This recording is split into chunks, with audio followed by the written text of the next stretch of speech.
একবার এক বিশাল হাতি, যার নাম গজরাজ, বনের মধ্যে নাক ডেকে ঘুমাচ্ছিল। ঠিক তখনই গুনগুন নামে একটা ছোট্ট মৌমাছি তার সুরের ওপর এসে বসল। মৌমাছিটা সেখানে নাচানাচি শুরু করতেই গজরাজের ঘুম ভেঙে গেল। সে ভীষণ রেগে গিয়ে তার বিশাল সুর দিয়ে মৌমাছিটাকে জাপটে ধরতে চাইল। গজরাজ গর্জন করে বলল, তোর এত সাহস, আমার ঘুমে ব্যাঘাত ঘটাস?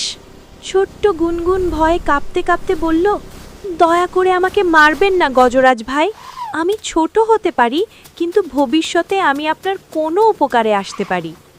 গজরাজ তো হেসেই অস্থির। হা হা হা হা হা হা, তুই এতটুকু প্রাণী, তুই করবি আমার উপকার? হাসতে হাসতে সে মৌমাছিটাকে ছেড়ে দিল।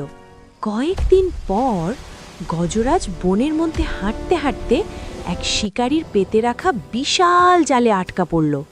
সে তার সর্বশক্তি দিয়ে বাঁচার চেষ্টা করল, কিন্তু পারল না। সে চিৎকার করে সাহায্য চাইতে লাগলো।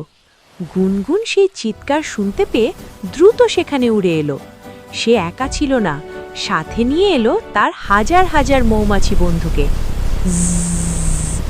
সব মৌমাছি মিলে শিকারীকে এমন কামড় দিতে শুরু করলো যে শিকারী ভয়ে জাল ফেলে দৌড়ে পালালো।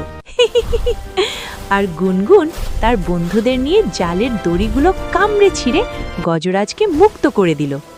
গজরাজ তার ভুল বুঝতে পারল। সে গুনগুনকে ধন্যবাদ দিয়ে বলল, আজ থেকে তুমিই আমার সবচেয়ে সেরা বন্ধু। বন্ধুরা, এই গল্প থেকে আমরা শিখলাম, কাউকে ছোট বলে অবহেলা করতে নেই, কারণ যে কেউ যে কোনো সময় আমাদের অনেক বড় উপকারে আসতে পারে। ইস, শিকারিটার কথা ভাবলে আমার এখনো হাসি পাচ্ছে। Bye bye. টাটা।